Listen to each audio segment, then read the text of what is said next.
breath control. So even if we are speaking the language without understanding what the contents are, it will give us the benefits of just reciting it properly. That is level 1 of using the language.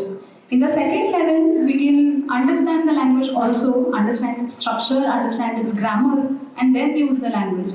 This language is again very methodical in the terms of speaking or understanding the grammar as well. Because every single word will have a specific conjugation, it won't be ambiguous, it will mean one only thing at a time. At the same time, we can have many homonyms, homophones, and different words having same meaning, same words having different meanings. So once we have the process that goes on in our head, it's like driving, when we are using many muscles at a time. Similarly, while speaking Sanskrit, we are using many parts of our mind at a time. So understanding the language also gives us that brain development or increases our capacity. And the third way that the language can bless us is without even knowing the language, at least understanding the content of the language. Because Sanskrit is a language which is not only a spoken language, but it has a lot of literature which is written. Our ancestors have been living on this subcontinent, let's say Indian subcontinent, Indian geography, for many years, and it has been a continuous flow or a continuous civilization. We do not have breaks into it, meaning we have all the literature intact. So obviously, very logically speaking, when we think of the development that happens, if you look at the Indian geography properly, Indian geography provides us with all kinds of possible natural strata, be it the flora, fauna, be it the geography as in there are the ice mountains, there are deserts, there are rivers, there are forests. All kinds of areas are there in the Indian subcontinent. And obviously, because of that, the people who are living in this area also have the knowledge of all these things. Be it the minerals that are available, be it the natural things that are available. All these things, people have been living in the nature for a very long period of time. They have had problems, they might have had some diseases for which they found out the cures. They had the problems of natural disasters, again for which they learned to manage it and live with that. So the literature that we have shows and indicates all this development that the people have gone through. Apart from the spiritual literature, we have a lot of scientific literature also. By science, I do not mean physics, chemistry, biology. Anything which has an analytical perspective or understanding, that can be called as a science, which in Sanskrit we call as shastras. So we have a lot of shastras that have developed in the Sanskrit literature, and we will have a glimpse of that, of all those shastras also today, because not everybody here understands Sanskrit. I'm sure the kids are now learning it, so they might have understood some of the performances. But the second half that we are having, as I said earlier, it will answer the question of why are we learning Sanskrit. The relevance of the language in today's times. It is not just for the purpose of spiritual or religious benefits. It's not just the mythological stories. Of course, these are there, and those are beautiful mythological stories and beautiful literature that we have. But apart from that, what are the sciences which we can use even today? Now, when we speak of medicinal sciences, Ayurveda is something that we still use.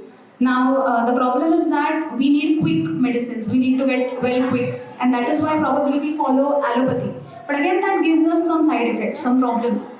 But Ayurveda is something which not only gives us the medicines for the problems, but it will also guide us as to how our lifestyle should be. And if we try to develop that along with our daily things, and if we try to incorporate that, probably we can lead to a better lifestyle.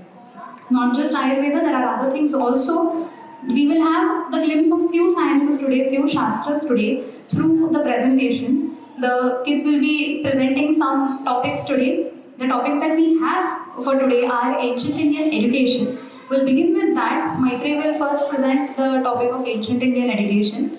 Education system in India has been different. If you all know, the first thing that any invader attacked was the education system.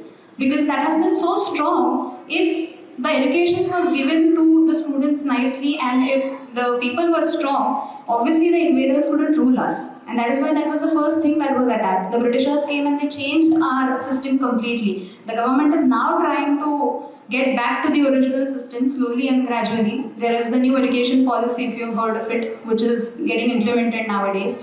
And they are trying to incorporate the regional languages, Sanskrit as a language, and also the ancient Shastras. So before learning it in the modern times, let us try to understand how the ancient education system was. And from there, we'll continue with the other Shastras. Maybe?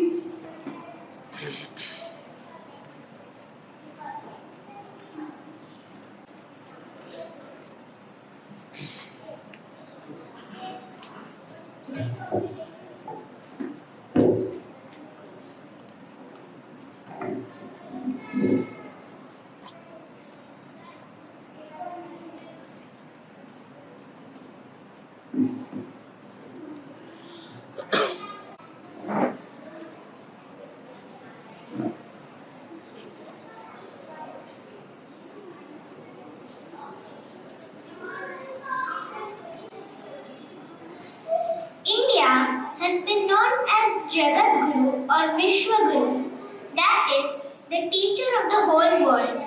But how exactly did the people learn in the earlier times? Did they go to school for learning as we do, or was some other arrangement followed? Today, let us have a look at how the ancient education system was in India. Traditionally, the average human life is divided into four ashrams: Brahmacharya, Grihastha, Vanaprastha, and Sannyasa. The first quarter, that is Brahmacharya, is the span of life dedicated purely to learning.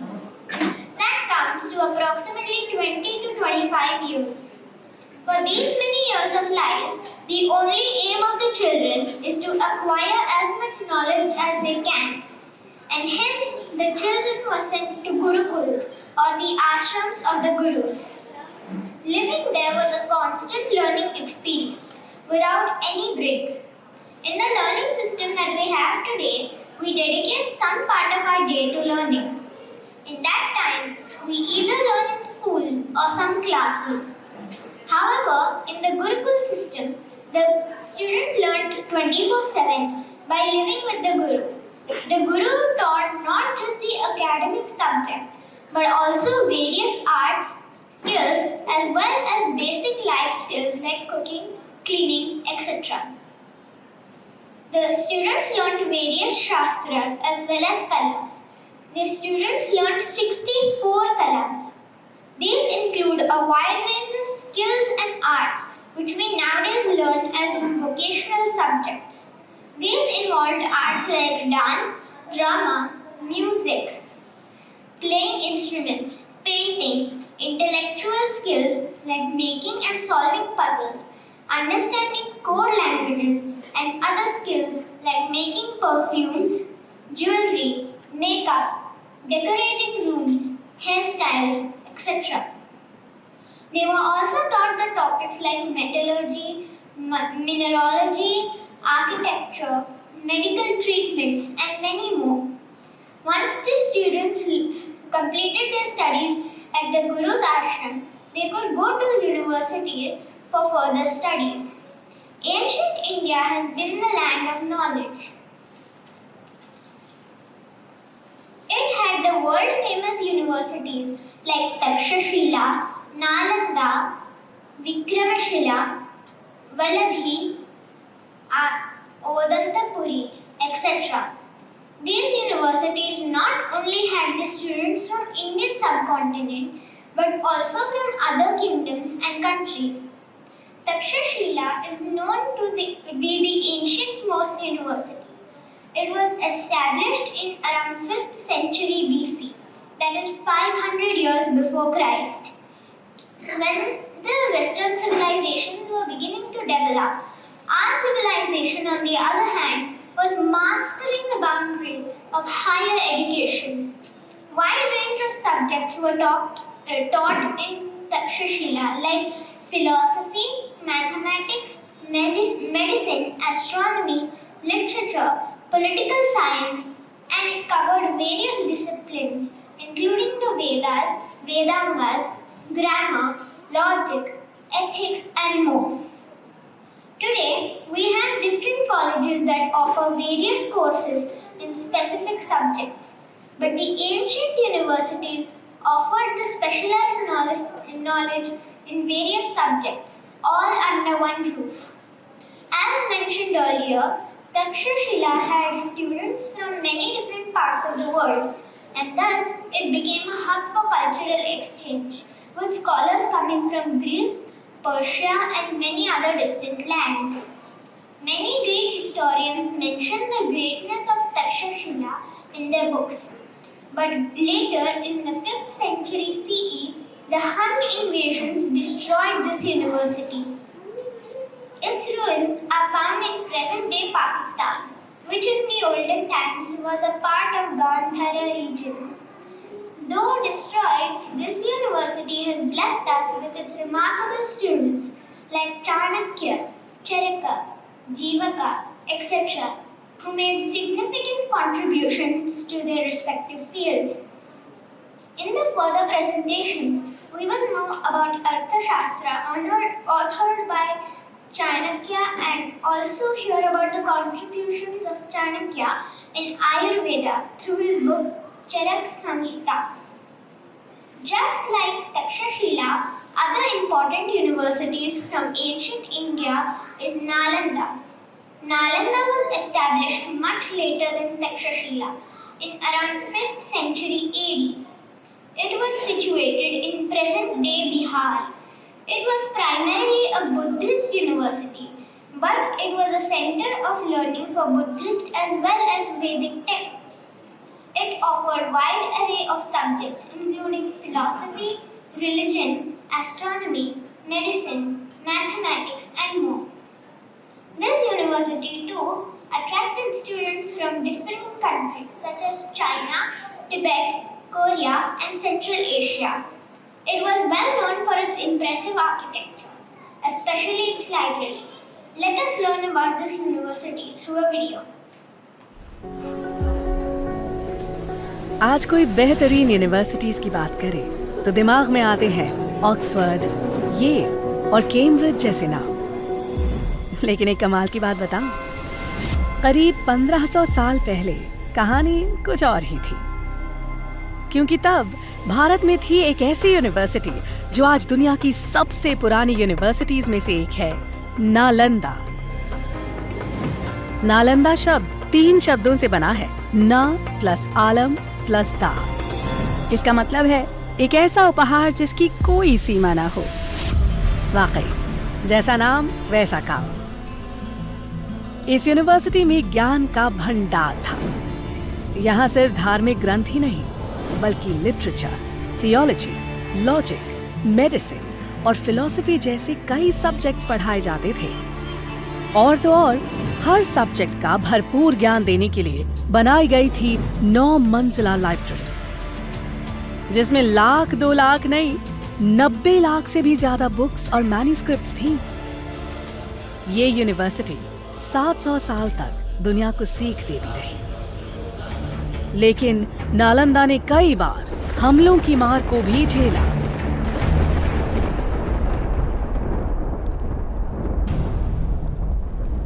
आखिरकार 12वीं शताब्दी में एक हमले में बख्तियार खिलजी ने नालंदा को जला दिया। और माना जाता है कि इसकी लाइब्रेरी 3 महीने तक जलती रही और ज्ञान का वो खजाना जो संभाल कर रखा गया था, धुएं में खो गया। उस वक्त जब नालंदा कई बुलंदियों को छू रही थी, वो एक महाविहार यानी विशाल बौद्ध मठ का हिस्सा थी, जिसके खंडहर आज भी 57 एकड़ में फैली इस साइट में नजर आते हैं। कुछ रिकॉर्ड्स के मुताबिक नालंदा दरअसल आम के बगीचे पर बनी थी, जिसे 500 व्यापारियों ने गौतम बुद्ध को तोहफे में दिया। पर आर्कियोलॉजी के हिसाब से नालंदा को 5th सेंचुरी BC में गुप्त काल में बनाया गया था।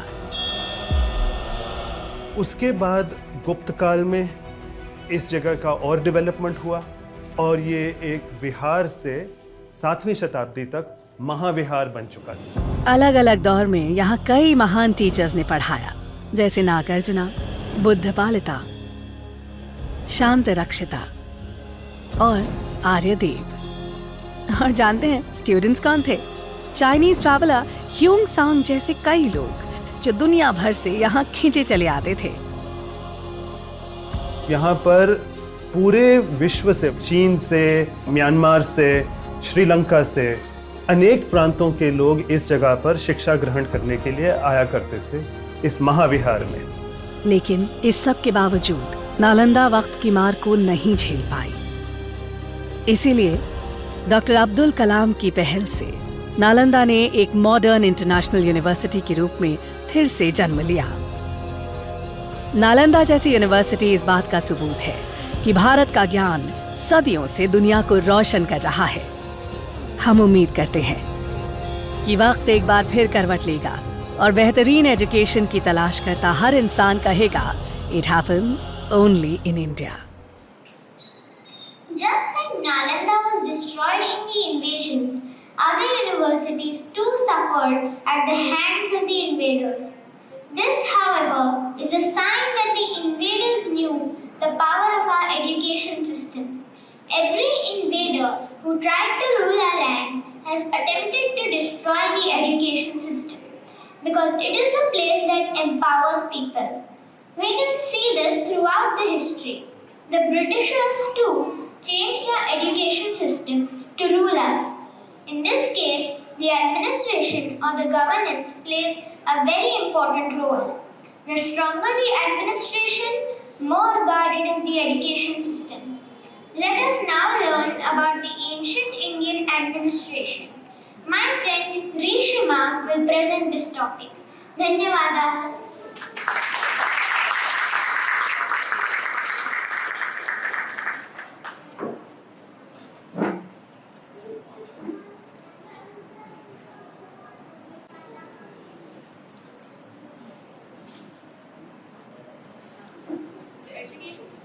The base of any society.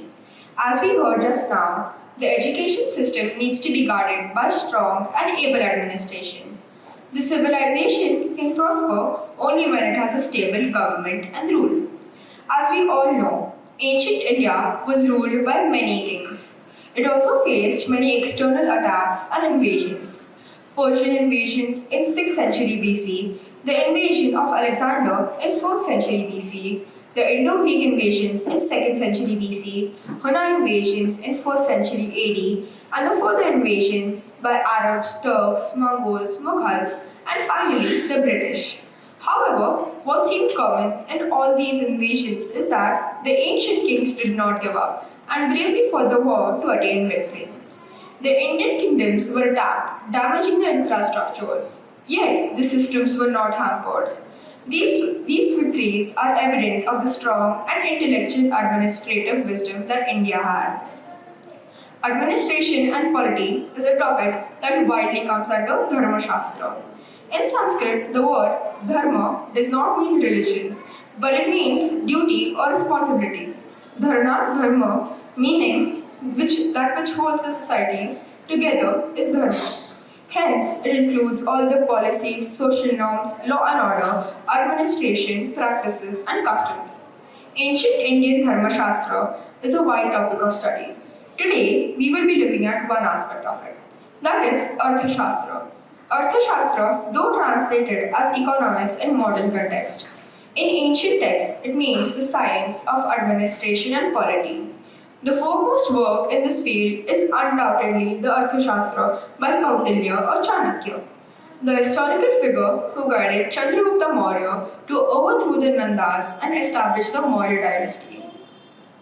Kautilya Arthashastra is a text par excellence, covering an enormous range of topics related to the kingdom. Let us have an overview of the topics dealt with in this text. Arthashastra has 15 chapters. First 6 chapters dealt with the management of internal affairs in the kingdom. It talks about the various departments in the kingdom, appointments of the officials, law and order, punishment, and components of the kingdom. Further chapters dealt with the foreign policies. It talks about how to deal with enemies, war tactics, disaster management, capturing a fortress, spy systems, etc. Today, let us have a brief look at one of these topics: the components or elements of a Rajya or a state. What are the elements of a state? Kautilya states that a sovereign state has 7 components. That is, the king, minister, territory, fortified capital, treasury, army, and allies. He mentions in vast details about how each of these components should ideally be. For instance, how should the king be?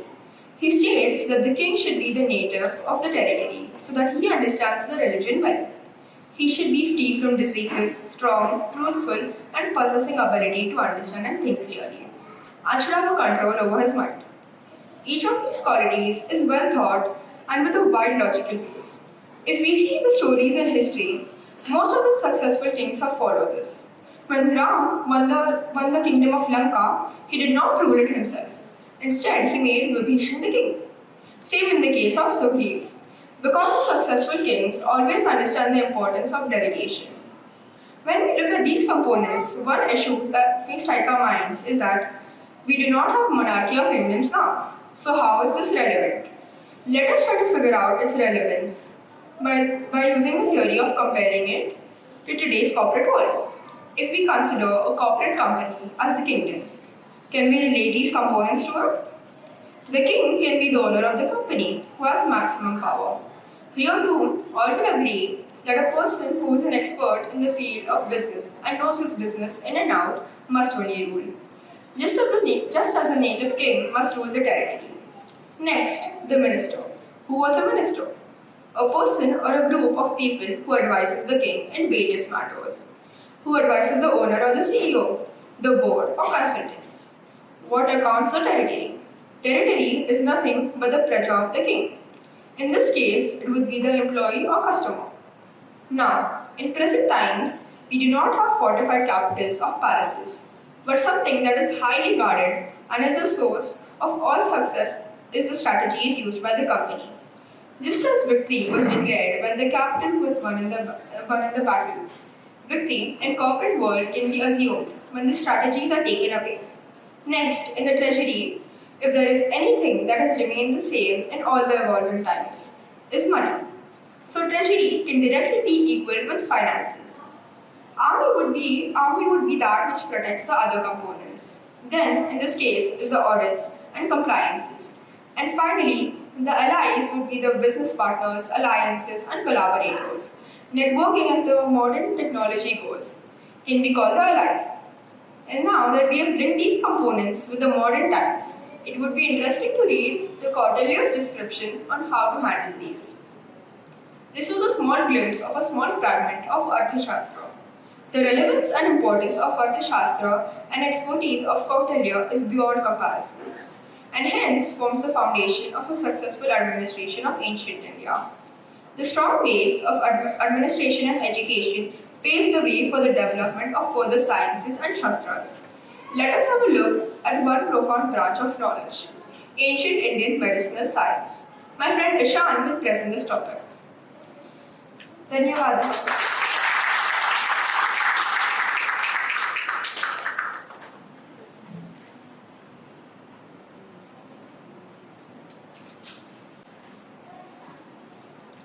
Hello. As we saw, Indian culture has been flourishing for centuries since time immemorial. Ancient man developed from living in forests in the vicinity of nature to the well-organized cities and towns.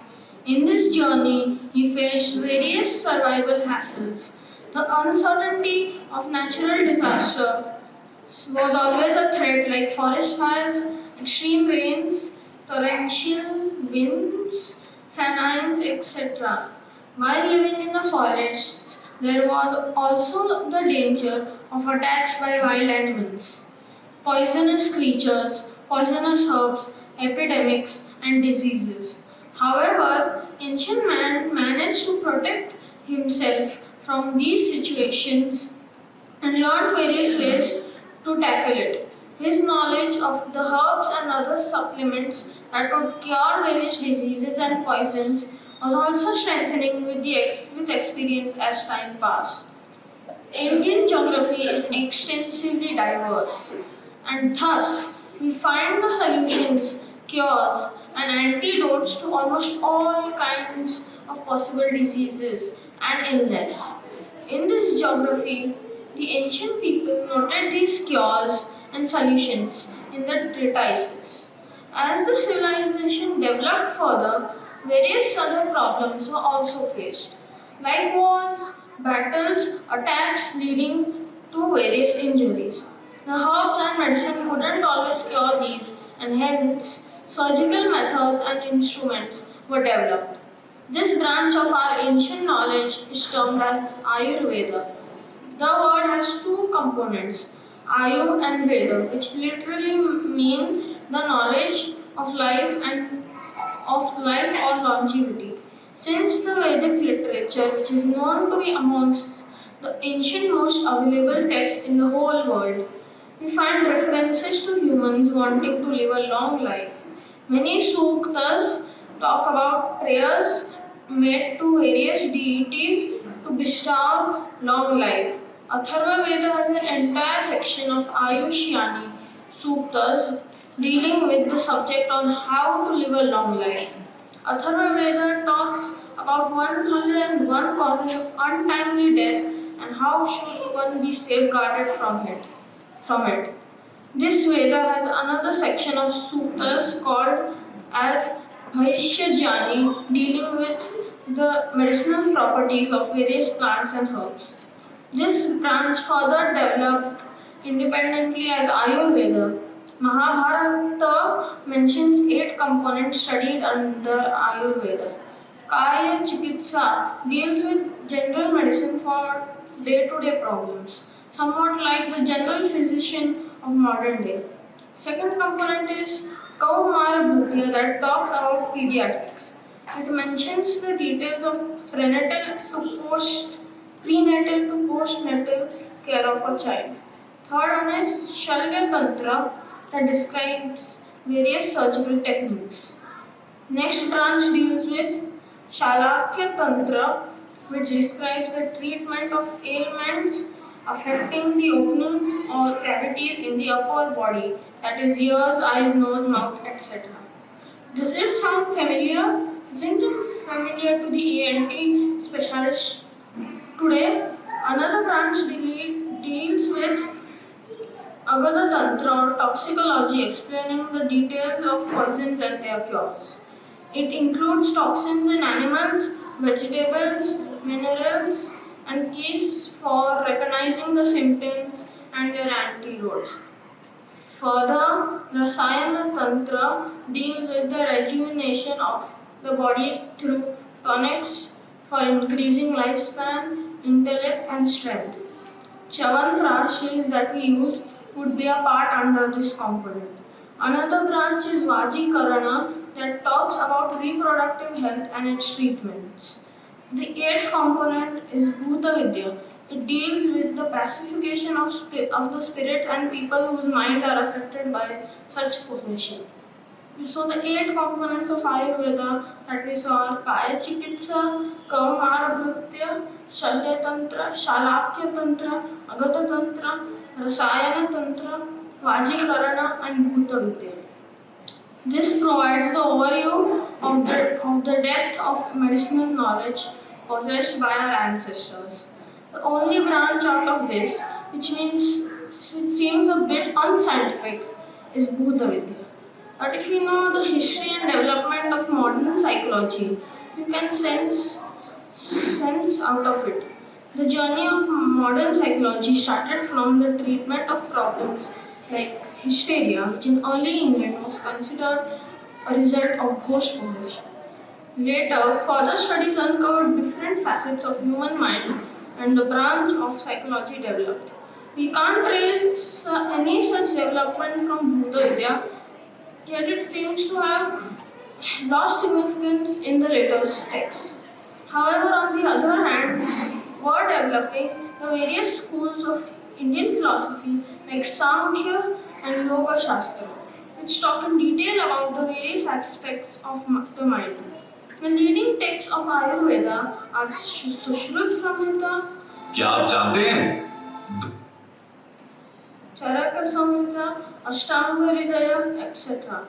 The well-known experts in Ayurveda are Sushruta, known as the father of surgery, Charaka, known as the father of medicine, Vagabhata, Atreya, Punarvasu, etc. Let us see the details about Sushruta, the father of surgery, and his text through a video. Ayurveda is a branch that does not talk about the medicines but also about the ways to lead a healthy life. If we follow the lifestyles as suggested by Ayurveda, it will ensure good health. A person, or for that matter, a society, can develop and prosper only when the people are healthy and disease free. When the basic needs are satisfied, safety is ensured, and health is in its prime. Humans think of the further aspects of not keeping their bodies healthy but also beautiful. Thus, the branch of cosmetics and beautification also grew as a part of Ayurveda itself. And later, independence, let us have a look at the ancient Indian beautification and cosmetics presented by Manasvi.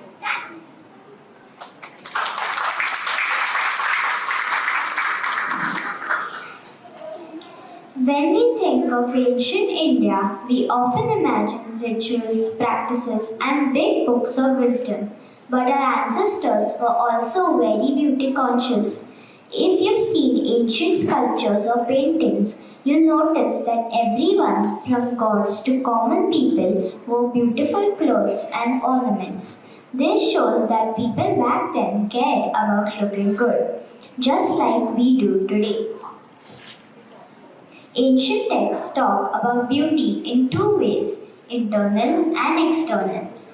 Internal beauty comes from good health achieved through proper food, rest, and lifestyle. When the internal beauty, that is health, is taken good care of, only then should we focus on the external beautification. External beauty includes skincare, hair care, and makeup. Various texts describe various beauty tips, and unlike the modern cosmetics, all these methods and products are safe and natural without any side effects. Let's look at some of the beauty practices from ancient times. Oral care. Just like we brush our teeth daily, ancient people used many natural ingredients like ela, cardamom, twak, cinnamon, lavang, clove, madhu, honey, and kurkul, camphor, among many others, to clean their mouths and keep their breath fresh. Various mukh dhavans, that is, mouth washes, and mukh vasans, that is, mouth odorants, were made using these ingredients. Mukh durgandha nashanas, that is, mouth were used to remove bad breath problems. They used twigs from specific trees as toothbrushes, which also strengthened their teeth.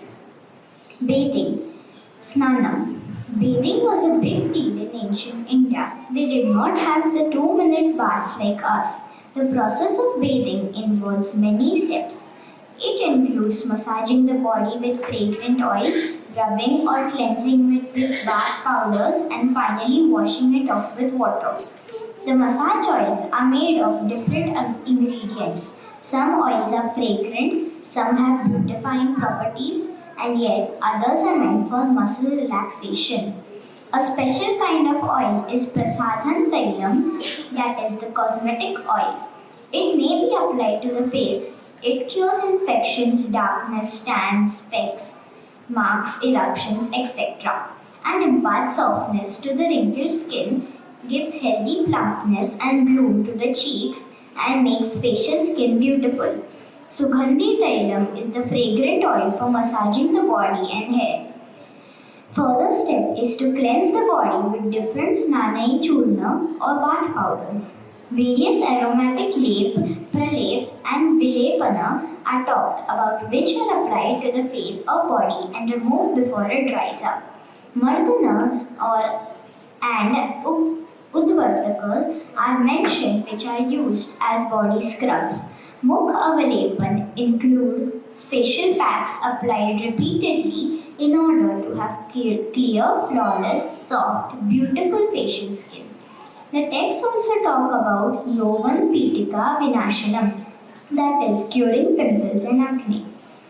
Not only that, But Sugandhi Shirasnanam are fragrant hair washes that make hair fragrant and leave a lingering fragrance in the hair.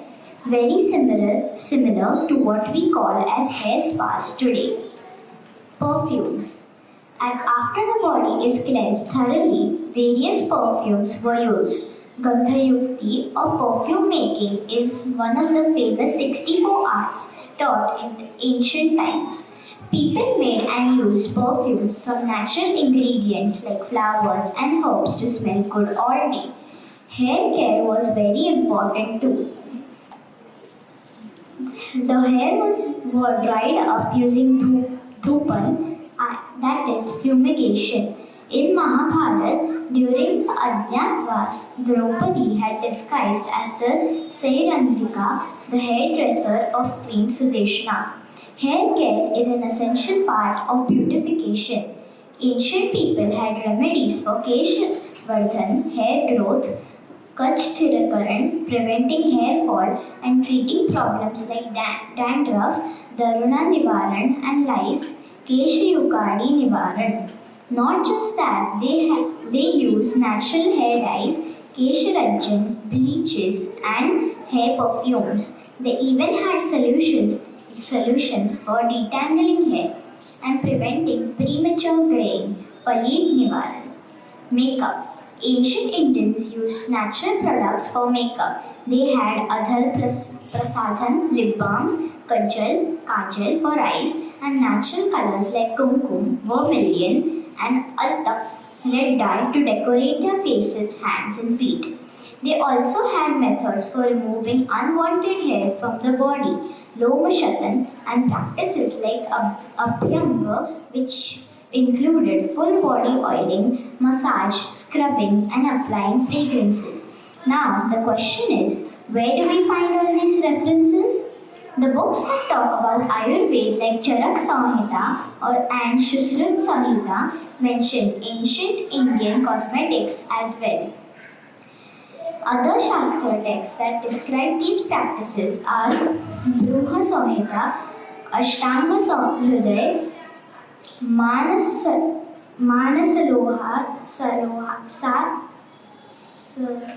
Las, etc.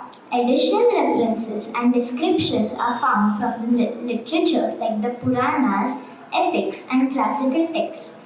These beauty practices were not just about looking good, they were about enhancing natural beauty and maintaining health. So, while our ancestors were deep thinkers discussing the serious philosophies of life and profound shastras, they were equally keen on the physical health and appearance just as we are. However, the difference between us and them is that their concept of beautification wasn't the instant beauty as it is today.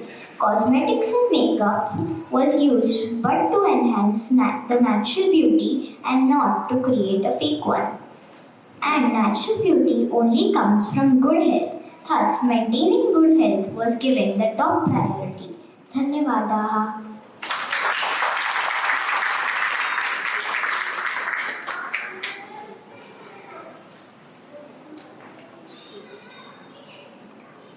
Good evening, everyone. My name is Vidita, and I'm an Odissi dancer. So I'm here to talk about the Natya Shastra. Before we get started, a little bit about Odissi. It is one of the 8 classical dance forms in India. Does anyone know what are the others? Can you name any other classical dance forms? Kuchipudi. Yes, and I think you're going to see a Kathak performance later today as well. But so the 8 classical dance forms are Kuchipudi, Mohiniyattam, Odissi, Kathak, Bharatnatyam, Kathakali, Manipuri, and Satriya. So let's get into the Natya Shastra. Natya Shastra is India's famous treatise on the performing arts. It is believed to be written between the 1st century BC and 1st century AD. To narrow it down slightly, it was written between 500 BC and 500 AD. The book is of course written in Sanskrit by the wise sage Bharata Muni and consists of 36 chapters and 6,000 poetic verses. Its many chapters contain detailed analysis and descriptions on the art of Indian classical drama, theatre, dance, music, etc., and has influenced all our art traditions in India today since the conception. It deeply influences all of us artists even till today. Particularly noteworthy is its description and understanding of human sentiment and emotion, the theory of rasa, which is a key element in the performing arts. The name of the text is composed of two words, natya and shastra. Natya, which means to act or represent, and shastra, which means rules, manual, or treatise, knowledge in a defined area of practice. The book encompasses a lot more than just dance. It refers to the knowledge behind anything that can be performed or enacted, including storytelling, drama, music, poetic drama, etc. The high level of thinking and the high level of detail in this text is truly mind-blowing. A little bit about the story of how this came into conception. Back in ancient India, as we just heard from the students before me, Indian society was so developed that leaders had already discovered the most essential aspects of a flourishing and organized society. At this time, the worries were few and there were not too many time-consuming problems left to solve. People were mentally stable, they felt safe, they were alive and well. As a result, there came an inclination to pursue knowledge on the various forms of entertainment. That is when people, along with Lord Indra and the help of the other gods, approached Lord Brahma, the creator of the universe, and asked him to create a Kridanayakam, a toy or a source of entertainment. They wanted this pastime to be instructive, pleasing to the eyes and the ears, and they wanted it to be enjoyed by people from all kinds of society. Lord Brahma agreed and went on to memorize the 4 Vedas. Using knowledge and aspects from each of them, Brahma created what is considered to now be the 5th Veda. Jagraha Pathyam Rigvedat Samabhyo Geetam Evacha Yajur Vedat Abhinayan Rasan Atharvanadapi. Brahma took Pathya, which means words or content, from the Rig Veda. He took Geet, which is music, from the Sam Veda.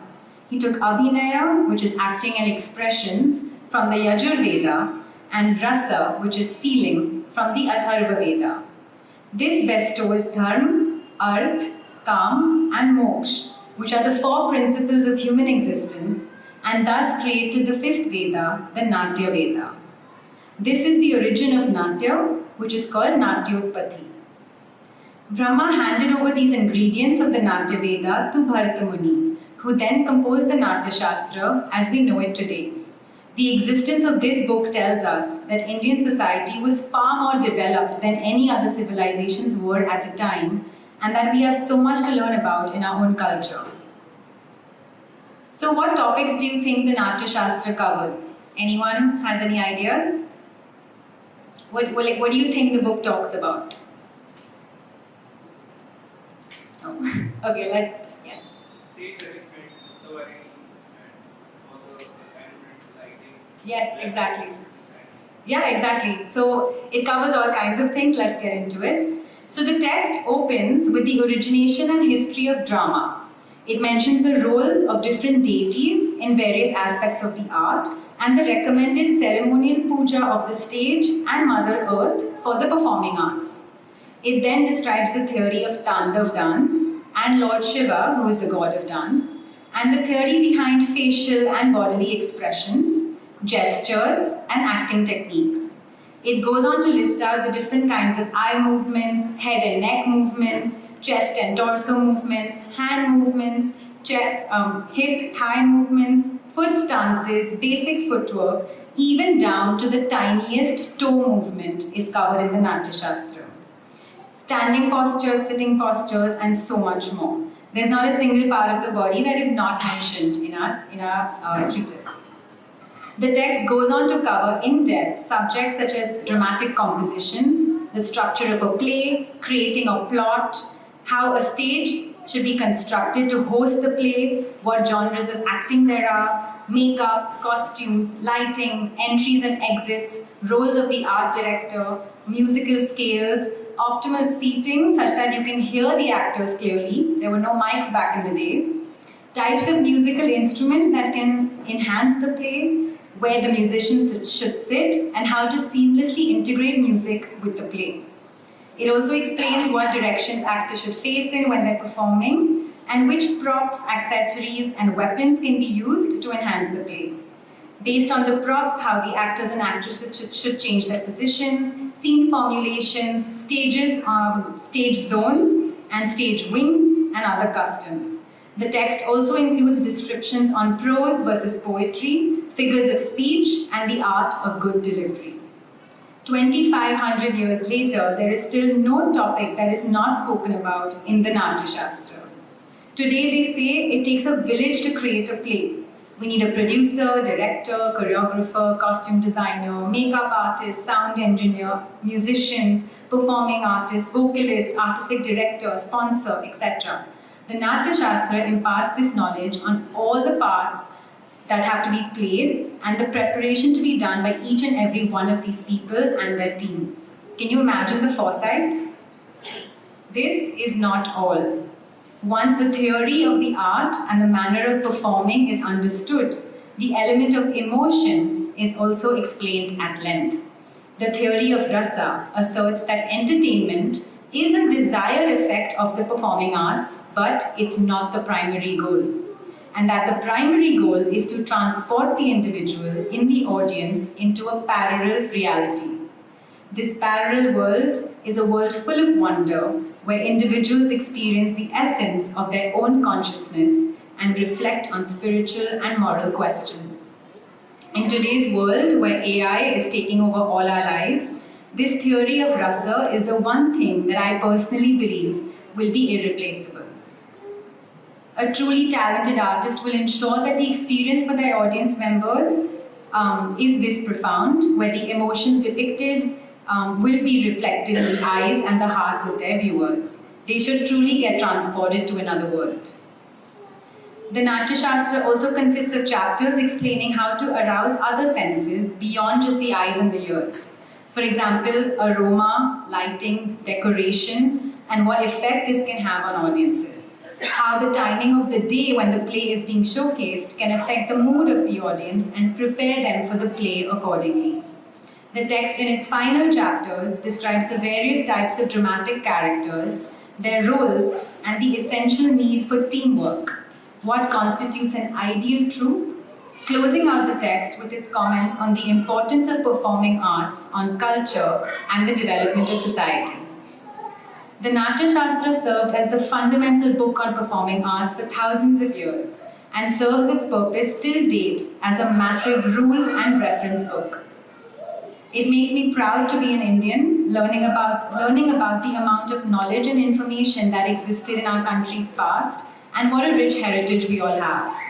To see the extent of research and thought that was prevalent in ancient India amazes me. Very few other civilizations, if any, were thriving to such an extent and have passed down treaties of this kind for thousands of years. The relevance of the ancient Indian treatises are high even today and will continue to be so for years to come. Our hope is that with the importance of Ayurveda, administration, education, cosmetology, art and culture increasing in our society, the popularity of these shastras will continue to remain high, if not increase even further. Thank you.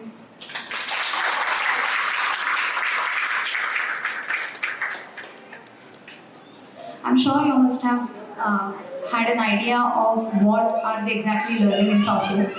So I know we are running late of time, but we'll have two people just share their experiences about learning, because everybody who is learning Sanskrit with us has presented something on the stage. So there are two more people who are learning the language. So I would like Conrad Uncle to please come and share his views.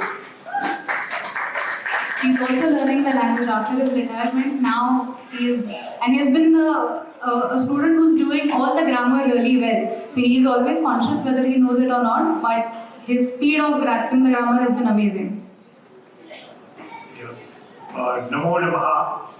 I truly feel humbled seeing all these children learning and becoming proficient in Sanskrit. A big thank you to the organizers for giving me this opportunity to be here with you and share some random thoughts, especially on why have I started learning Sanskrit so early in life at the age of 73. There are 3 points I would like to share with you today. One of my key learnings in life has been that everything depends on how we see. I am not talking about the physical sense of seeing, but rather the metaphorical way of seeing. For instance, the way we have been seeing the environment for such a long time has been that the environment is separate from us, and therefore we could do with the environment whatever we wanted because we believed since it was separate, we would not be affected. Today, however, our seeing is shifting where the environment is concerned. We are realizing that we are part of the environment. And if we harm the environment, we will be harming ourselves. So therefore, when we look at seeing, we realize how our seeing is shifting, metaphorically, not the physical sense. It is in this context that I believe a language evolves and makes us see the world in a particular way. It shapes our attitudes and values. And it is my belief that philosophically, the Eastern mind has been schooled in togetherness and unity and harmony. And the root language which has enabled this perspective has been Sanskrit. I learned something very interesting from an article by Sampadananda Mishra. In Sanskrit, the word saha represents the concept of togetherness or companionship, saha. If we observe the Varnamala, we find that the characters sa and ha are always paired side to side.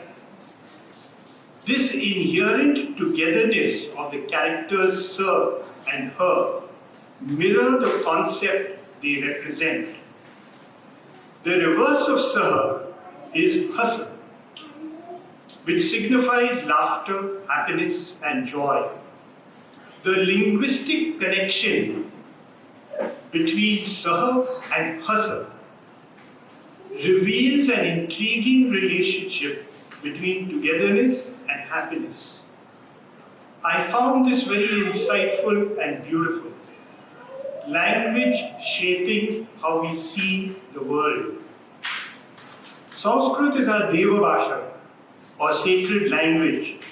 India, though it has numerous spoken dialects, it has only one sacred language. Many of the foundational stories of Indian civilization, which still delight us today, have their roots in Sanskrit literature. They shape the way we see the world, and the world seen through the eyes of Indian culture is a world of harmony and peace. Another reason why I took up the learning of Sanskrit is that if one wants to understand one's roots in terms of what it means to be an Indian, one needs to understand Sanskrit.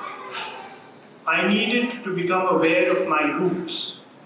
If I am an Indian, then I must know the suchness as a concept. So there's no concepts, but there's direct experience. And I will pronounce this word, but please pardon me if it is wrong in terms of pronunciation. It is tatatha.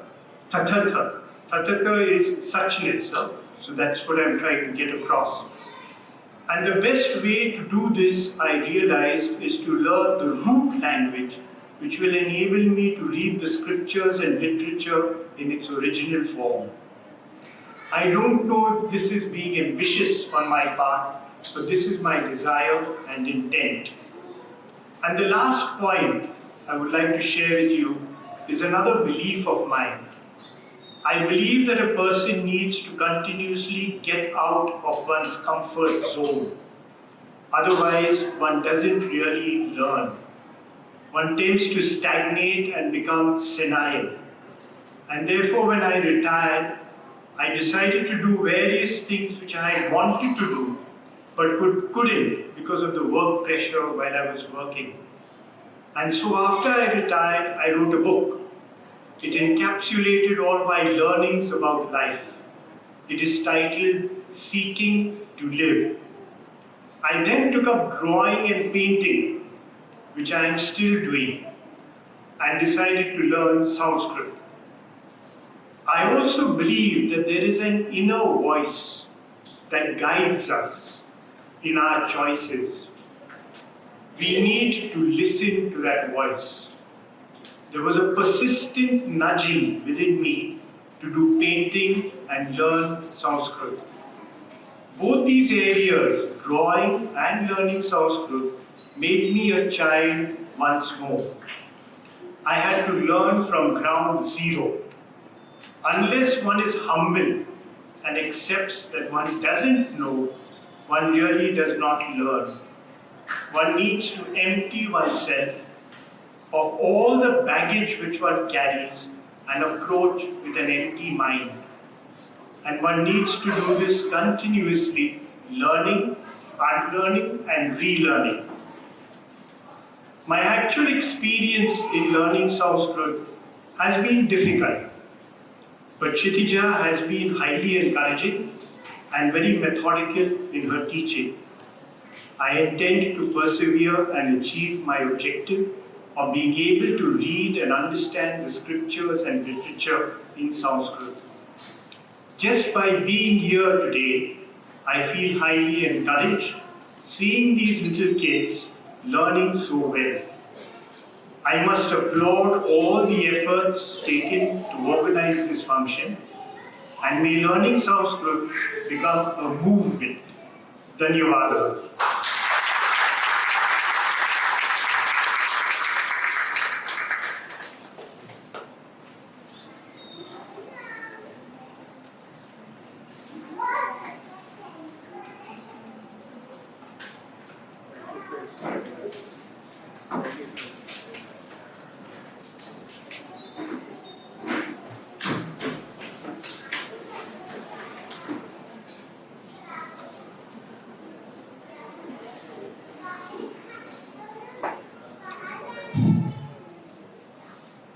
Good evening, friends. Before I go further, I must congratulate Kshitija and all the organizers who have organized this excellent program and how they have trained small children. It's a credit to them and my hats off to them. It has been a learning experience for me right from the time I entered this hall. Let me introduce myself first, who I am. I am Dr. Vijay Punjabi, practicing medicine, and I am a family physician practicing at Nepensi Road since 60 years. Now, why do I learn Sanskrit? You know, I have been doing yoga since more than 30 years with Palkiwala, Jahangir Palkiwala. And you see, in that teaching, he used to always recite Sanskrit sutras. Now, I did not understand because though he would translate it, but still, I wanted to learn more. I wanted to learn myself.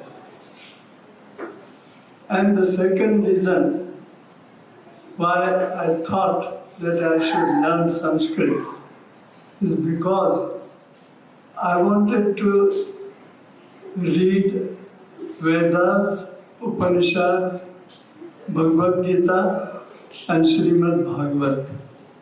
Now, one lifetime is too short to read all these, but I thought even if I could just read Bhagavad Gita and digest it in an original form, I think I would have served my purpose. And that is why I jumped myself into learning Sanskrit. I had learned Sanskrit in my school as a second language because during my teaching, schooling, there used to be 3 second languages. I'm from a convent school, so there was Portuguese, French, and Sanskrit. But during that time, there were a lot of after independence, Indianization. So, my parents told me, don't learn Portuguese, don't learn French, but learn only Sanskrit. But I learned Sanskrit and I never learned it because I used to learn only from examination point of view, just to pass exam, and that is what I did. And what I used to do that time, I used to cram the Sanskrit paragraph, 1 or 2 words, and when that word I saw on the paper, I would translate it. But I failed to translate from English to Sanskrit, which is very difficult. Anyway, I will feel myself learned in Sanskrit after Kshitija teaches me how to translate from English to Sanskrit, and that will be a great achievement for me. Now, how did I start? Fortunately, I came across, met Kshitija Joshi. With her encouragement, guidance, I have been learning grammar, and every time after learning grammar for 45 minutes, she teaches one Panchatantra story, which I have to read. Initially, she used to read and I was to sort of recite after her, but now I read and she corrects me whenever I make mistake. So, and I give credit to the young parents. Today I see that you are encouraging your small children to start learning Sanskrit at this age, and I'm sure our next generation will be different from what we are.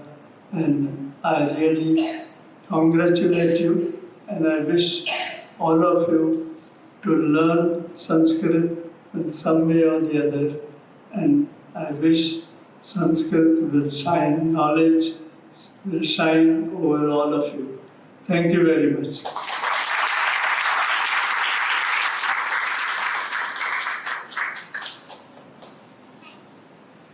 So to finally conclude the program, we got delayed a lot, but after the heavy dose of wisdom that we had just now, let's have a quick surprise, which was supposed to be kept surprise, but most of the students have managed to not keep it a surprise. But let's finally have a look at the surprise. Ready?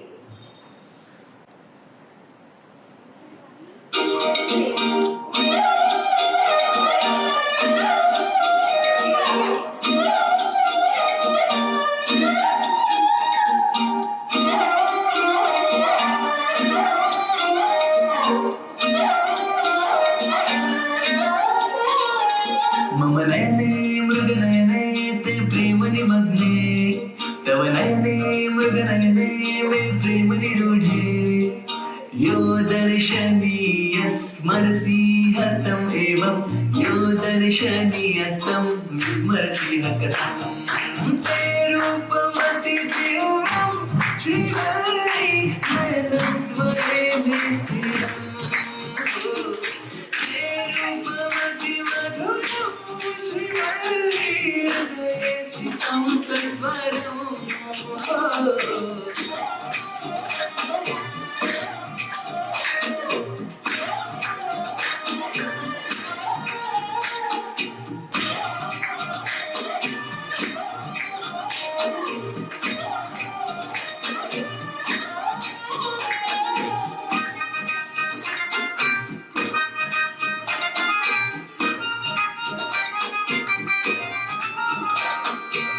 सर्वे जनावरे मामनुगच्छन्ति हे हृदयङ्गतभावामे त्वामनुगच्छन्ति शीर्षं मे उन्नतं पुरतः सर्वेषां नूपुरनादेन ते नित्यं भवत्यसो भावयन्ना वारयन्ना केवलं च तवैवाहन्ना दृष्टिपातेन तु निर्मासि स्वर्गं भूतले ते रूपमतिदिव्यम् श्रीवल्ली नयनद्वये मे स्थिरम् ते रूपमतिमधुरं श्रीवल्ली हृदये स्थितं तद्वरम्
प्रियबंधु जानसि वा देशिनाटं What's देशिनाटं धूलिमुद्धूयरे वृषभैव कुरुनाटं नादयति ठक्कामिह उड्डीय कुरुनाटं सायकै समोहितोऽपि भेदि त्वं कुरुनाटं अश्वसालमुक्त इव वाजी त्वं कुरुनाटं उल्टायां भूम्यां भुक्त्वा रोटिं कुरुनाटं रेहि बन्धो रेहि शम्भो